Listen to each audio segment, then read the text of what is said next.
안녕하세요. 도도하다의 도리도리 김청원입니다. 네.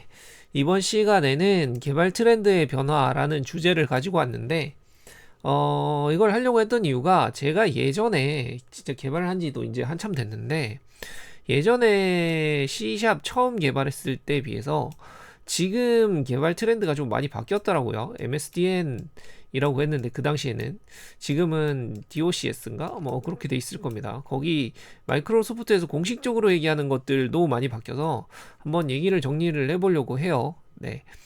한 7가지 정도를 가지고 왔고요. 이 내용들이 이제 어떤 내용인지 한번 얘기를 하려고 합니다. 네. 첫 번째로는 헝가리안 표기법이라고 있어요. 제가 예전에 한 3강쯤, 도도하다 3강쯤이었던 것 같아요. 코딩 스타일이라는 강의를 하나 올렸는데 거기에서 다뤘던 내용입니다. 네. 과거에는 뭐였냐면 변수명에 데이터 타입을 포함시키는 형태를 많이 썼어요. 저기 보면 str 뭐 해가지고 뭐 여기 대문자 쓰고 RET 결과 받을 때 뭐 이렇게 변수명을 지었단 말이죠. 여기에서 스트링 타입이다 뭐 이런 식으로 좀 지었는데 요새는 이런 작업들을 잘 사용하지를 않습니다. 네, 이런 변수를 잘 쓰질 않아요. 안 쓰는 이유 중에 보면은 현대적인 IDE 여기 보면 적어놨습니다. IDE와 정적 도구, 분석 도구들이 타입 정보를 쉽게 제공한다라고 돼 있어요. 네. 결국에는 여기에 있는 통합 개발 환경이라든지 저기 보면은 뭐 비주얼 스튜디오, 뭐 비주얼 스튜디오 코드, 뭐 이클립스들, 파이썬, 파이참들 뭐 이런 데서 에러가 나든지 뭐 이랬을 때 되게 빠르게 바로바로 디버깅을 해주고 표시도 바로 해주다 보니까 뭐 굳이 이렇게 앞에다가 이런 변수명을 붙이지 않아도 이게 어떤 타입인지 어떤 데이터가 들어올지 뭐 이런 것들을 금방 알 수 있다. 라는 내용일 것 같아요. 네. 그리고 정적 분석 도구들, 보통 린팅 툴들 얘기를 하는 경우가 좀 많은데, 이런 툴들이 한번 돌리면은 코딩 스타일들이 잘못 다르게 돼 있거나 아니면은 타입이 잘못 지정돼 있거나 취약점들 뭐 널 에러 같은 것들 뭐 이런 것들 다 찾아주잖아요. 그러니까는 디버깅 해야 나오는 것들 나중에 실제로 돌려야 나오는 것들이 돌리기 전에 뭐 이런 에러들이 뜰 거다 이런 스타일들은 좀 보안에 취약하다 뭐 문서 코딩 방식이 좀 잘못됐다 이런 것들 스타일들도 다 잡아주다 보니까 이런 툴들 때문에 이런 형태들을 잘 안 쓰게 됐어요. 예전에 비해서. 그리고 저는 개인적으로 가장 큰 이유는 인터프리터 언어들 같은 경우, 자바스크립트나 이런 언어들 같은 경우는 애초에 이런 식으로 데이터형을 붙이지를 않습니다. 스트링 형태든 뭐든 다 저희 C 쪽에 있는 오브젝트형 같은 거를 거의 다 써버리죠. 오브젝트 바 타입이나 뭐 레 타입 같은 걸 쓰기 때문에 그렇기 때문에 점점 헝가리안 표기법이 사장이 되고 있다. 라고 얘기가 나왔습니다.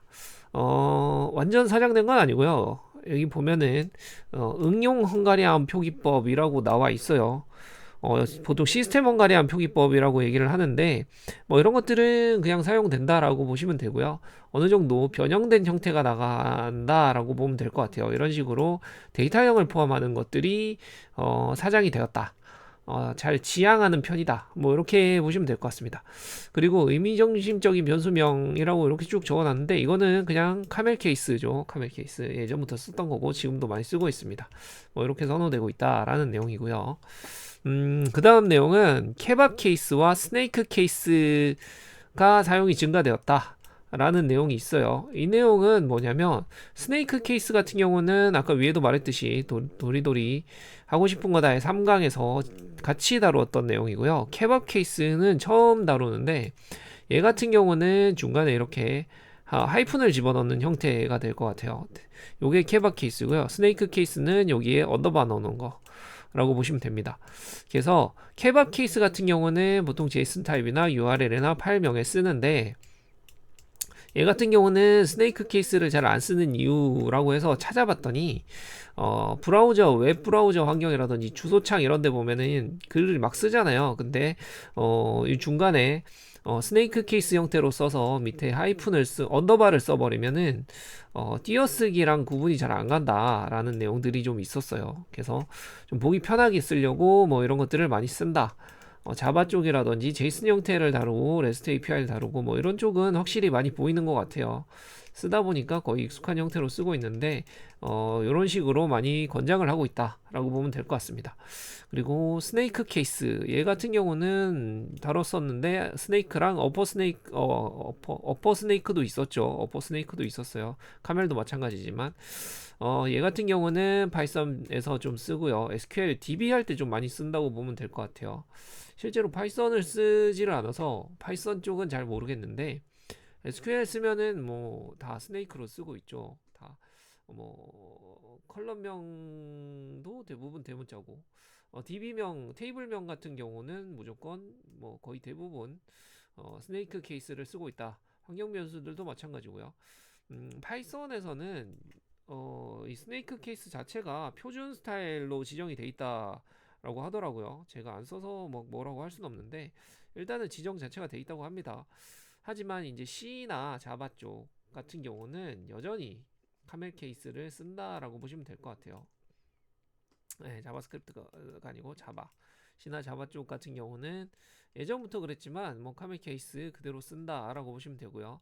보통은 변수나 함수 같은 경우는 카멜로 쓰고 클래스 같은 경우나 아니면 타입들 이런 것들은 어퍼 카멜을 쓰고 있습니다. 대문자부터 시작을 하는 어퍼 카멜이고요. 카멜 같은 경우는 소문자로 시작해서 대문자로 넘어가는 형태다라고 보시면 될 것 같습니다. 그리고 세 번째는 뭔 내용이냐면 객체지향적인 프로그램에서 함수형 프로그래밍으로 전환되고 있다라고 합니다. 언제부턴지 모르겠는데 이런 느낌 생각하지 않았는데 이런 식으로 좀 많이 썼던 것 같기도 하고 좀 그렇습니다. 예. 차이가 뭐냐면 객체지향적인 프로그램은 여기 보면은 오브젝트 오리엔티드 프로그램입니다. 객체를 중심으로 설계를 해요. 객체. 여기 저희 보면은 이렇게 객체를 하나 만들어 놓고 얘에 대한 상태를 계속 바꿔가는 거죠.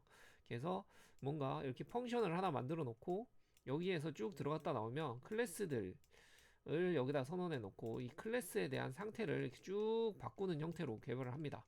예, 그림이 조금 모호한데 차라리 태블릿 같은 게 있으면 좀 나을라나? 예, 하여튼 그런데 펑션 프로그램 같은 경우는 객체를 만드는 게 아니고 객체는 이렇게 그 펑션 외부에 있고요. 펑션 안쪽에서는 이 객체에 대한 상태들을 바꾸는 함수만 요청을 하는 거죠.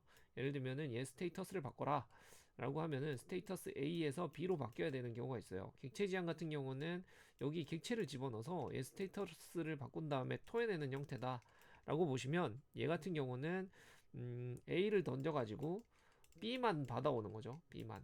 그런 다음에 밑에서 객체한테 다시 돌려주는 이런 역할을 합니다. 그렇기 때문에 장단점이 좀 명확해요. 장단점이 명확한데 객체지향적인 프로그램 같은 경우는 모델링도 그렇고 뭐 그냥 객체 중심으로 움직이면 되니까 객체 하나 만들어 놓고 얘를 가지고 움직이면 되니까 조금 설계가 어렵지가 않고요. 객체는 눈에 보이니까. 그리고 상태를 객체 안에서 보통 관리를 합니다. 이 객체가 상태들을 가지고 있고 그래서 얘 상태들을 막 바꿔주는 형태가 되겠죠. 그래서 이 만들어 놓은 객체들을 재사용할 수가 있어요. 이 객체를 뻥튀기 하고 이렇게 뻥튀기 하고 이렇게 쓰는 형태가 좀 많이 가죠. 음, 요게 이제 뭐 C에서는 상속이나 다용성 같은 게 되겠죠. 근데 상태 변화들이 계속 이루어지기 때문에 동시성 처리들 있잖아요. 저희 동시 처리, 병렬 처리들, 로직들 뭐 이런 거 할 때 보면 항상 좀 고심을 많이 했어요. 이 객체 상태가 바뀌고 있는데 또 무슨 상태를 바꿔야 된다. 뭐 이렇게 되는 거죠. 그랬을 때 이제 트랜지션 관리나 뭐 이런 것들을 어떻게 할 거냐에 대한 고민들이 좀 있었어요. 그래서 동시성 처리에 좀 취약하다. 그러다 보니까 결국엔 그러다 보니까 펑셔널 프로그래밍이 좀 올라왔다라고 보이는데 함수들이기 때문에 안에서 객체들을 바꾸지 않기 때문에 로직만 처리하기 때문에 병렬 처리나 동시성 처리에 좀 유리하다. 근데 이 설계 잡기가 좀 어렵다고 합니다. 네. 익숙해지면 괜찮지 않나 라는 생각이 들고요. 제가 알기로는 예전에 객체 지향 다음에는 이제 컴포넌트형 프로그램이라는 얘기가 좀 나왔었는데 건너뛰고 펑션 쪽인가 봅니다. 요새는 이게 흐름이 바뀌고 있다라는 생각도 좀 들어요. 네. 그 다음 내용이 뭐냐면 린팅 도구 발전을 했다. 예, 린팅 도구가 발전했다라는 얘기가 있습니다.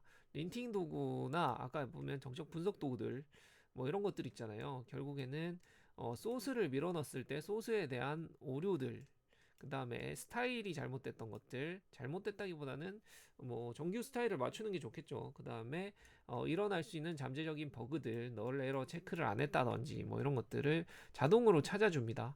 우리 이거 예전에 결국에는 디버거들이 있었죠. 코드들 에러들 다 점검하고 뭐 이런 것 때문에 코드 리뷰도 막 하고 뭐 이러잖아요. 근데 이 구간들을 프로그램이 대신 해주는 거죠. 결국에는 뭐 우리 AI나 코파일럿이나 뭐 이런 것들 쭉 발전하면서 이런 형태가 됐다. 라고 봐도 될 것 같아요. 우리 뭐 소나큐브 같은 것들 좀 되게 좀 유명하잖아요. 실제로 정부 사업이나 뭐 이런 대기업들 같은 프로젝트를 하면 자체적으로 린팅 툴들을 한 번씩 돌려요. 끝날 때쯤 되면.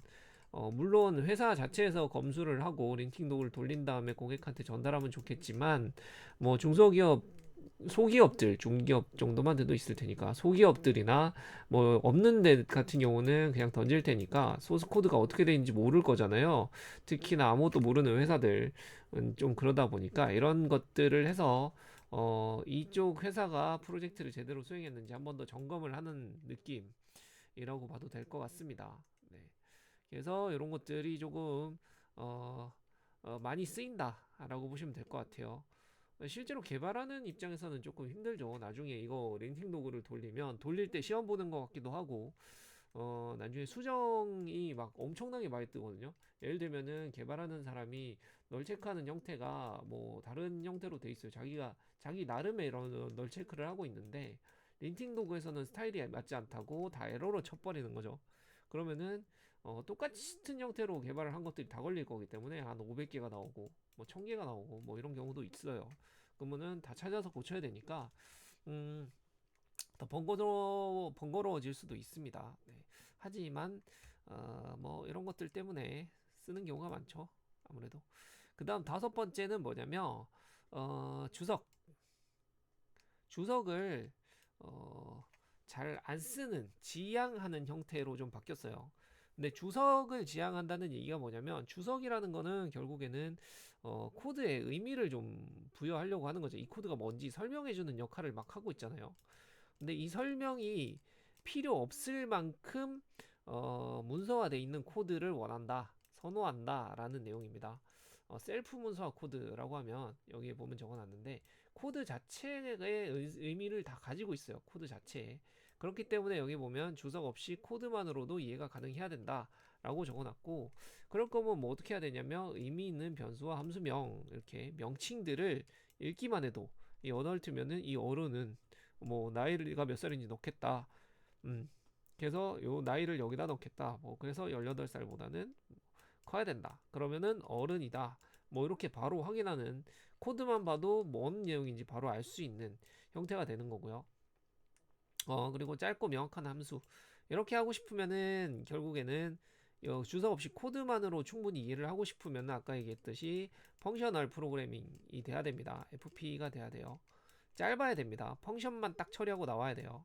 그래서 나온 얘기가 단일 책임 원칙 같은 것들이 나와요. SRP라고 돼 있죠. SRP 여기 보면 싱글 리스폰시빌리티 프린시플이라고 나옵니다. 클래스나 펑션이나 모듈들은 하나의 역할만 가져야 된다라는 내용이에요. 기능들이 막 너무 많이 섞이면 안 된다라는 내용이고요. 그 다음에 여기 보면은 매직 넘버 대신에 상수를 좀 써라. 여기에 보면 매직 넘버 넣어놨는데 이거는 조금 잘못됐다라고 보시면 되고요. 요거 상수로 좀 써라. 라고 하는 겁니다. 여기 뭐 콘스트를 쓰던지 뭐 해서 여기에 뭐 기준 에이지 뭐 이래 가지고 여기다가 기준 에이지를 넣어 놓는다. 뭐 이런 형태가 될 것 같아요. 네. 음, 매직 넘버라고 하면은 의미 없이 사용된 코딩된 숫자. 의미가 있기는 하죠. 여기 18살이니까. 성인이 되기 전. 하지만 웬만하면 상수로 써라. 조금 더 좋은 코드는 이런 형태가 되겠죠. 상수가 있는 코드.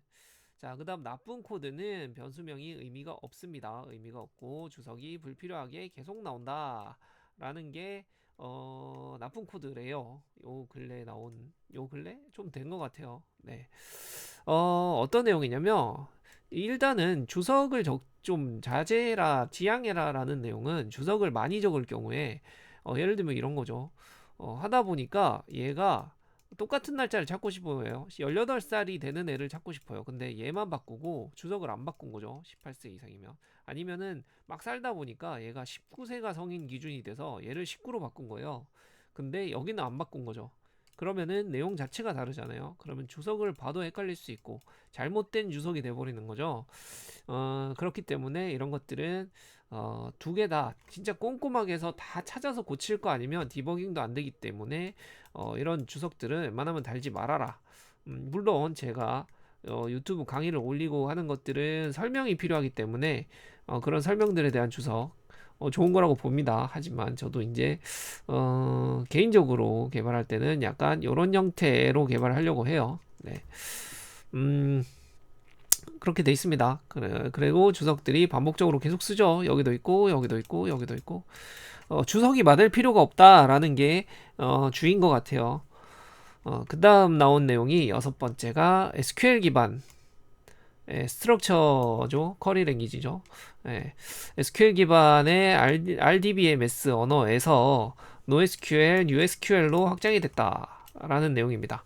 결국에는 뭐 NoSQL이라고 하면은 여기 보면은 나도니 SQL이죠. SQL 외에 다른 것들 다 비관계형 DB입니다. 빅데이터 때문에 나온 거라고 보여요. 다 몽고DB라든지 뭐 레디스라든지 뭐 이런 DB들 다 포함하는 거고요.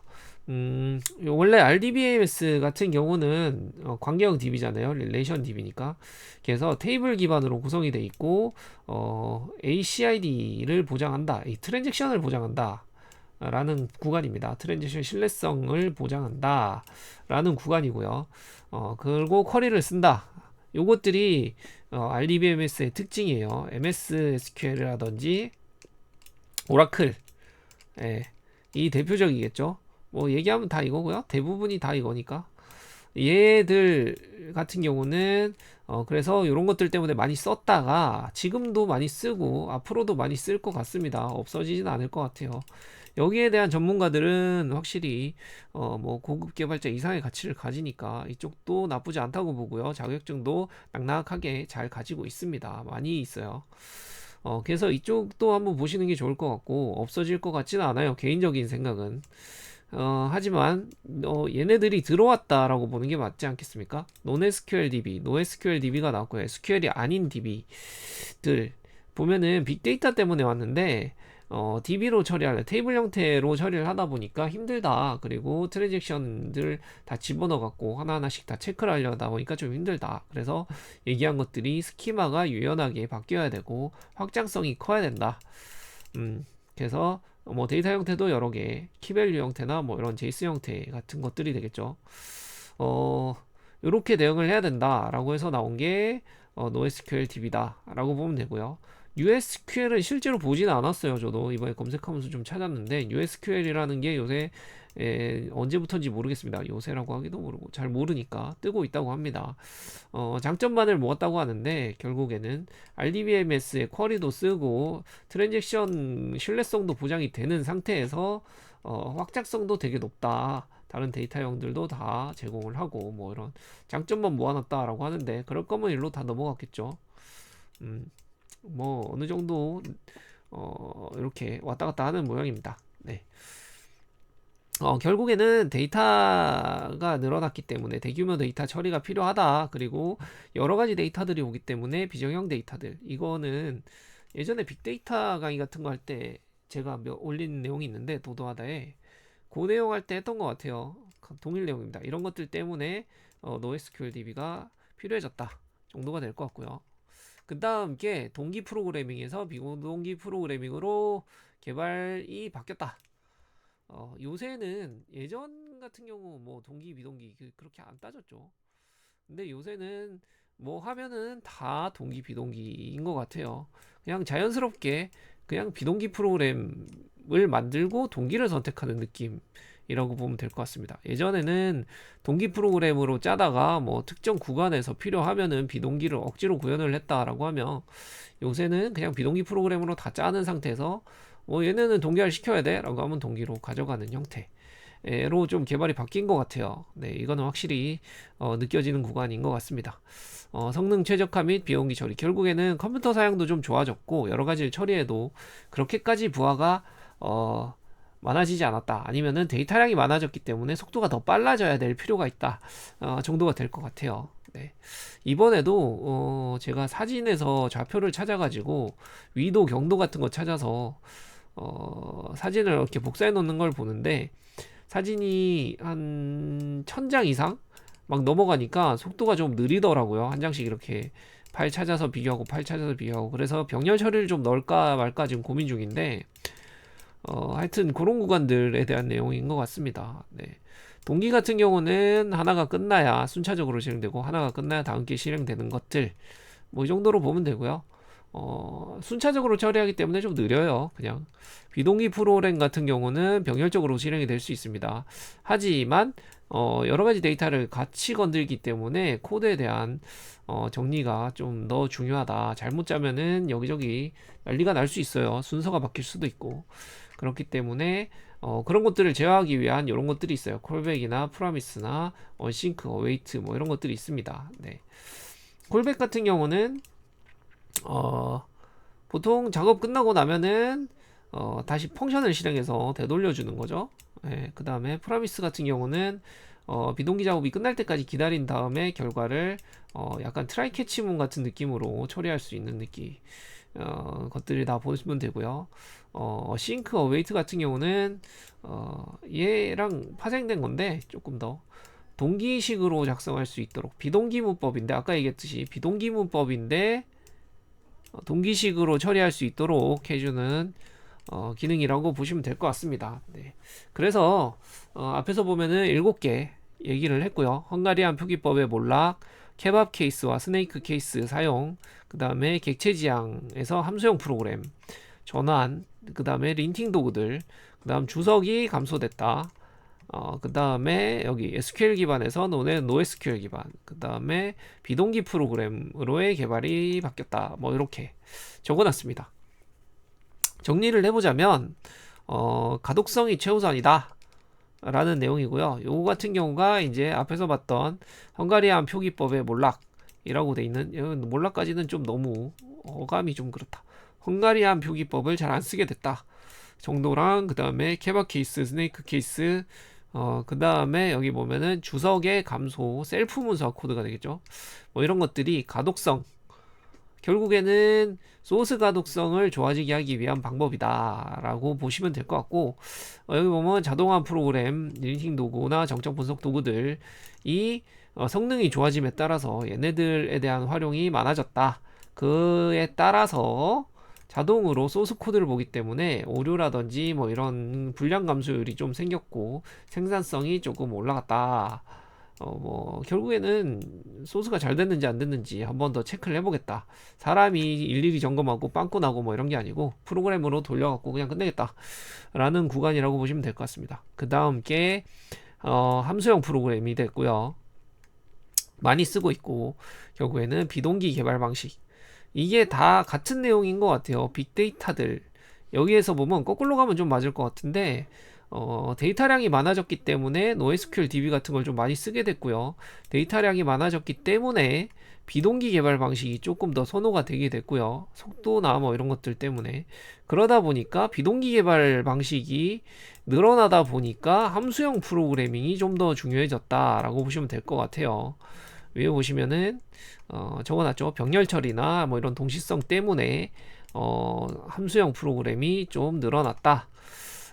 다 흐름이 엮이는 것 같습니다. 결국에는 데이터량이 많아졌기 때문에 결론은 뭐냐면 유지보수를 편하게 하려고 예전부터든 언제부터든 우리 소스 같은 것들 리팩토링이라든지 뭐 이런 것들 있잖아요. 다 같은 내용이라고 봐요. 소스를 다시 다듬어서 안정성을 높이고 유지보수를 편하게 하기 위한 방법. 그 다음에 소스를 통일화시켜서 협업을 효율적으로 하려고 하는 방법으로 발전이 되고 있다. 이거는 개인적인 생각은 처음 프로그램이 나왔을 때부터 크게 차이는 안 나는 방향성이다 라고 보면 있는 것 같아요. 개인적인 생각은 이거 하기 싫어하는 사람이 어디 있겠어요? 다 하고 싶겠죠. 방향 자체는 기존과 같은데 방법들이 조금 많이 바뀌었다라는 생각이 좀 듭니다. 네.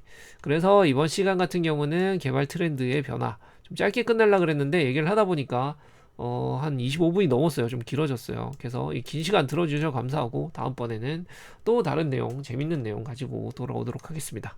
네, 감사합니다. 수고 많으셨습니다.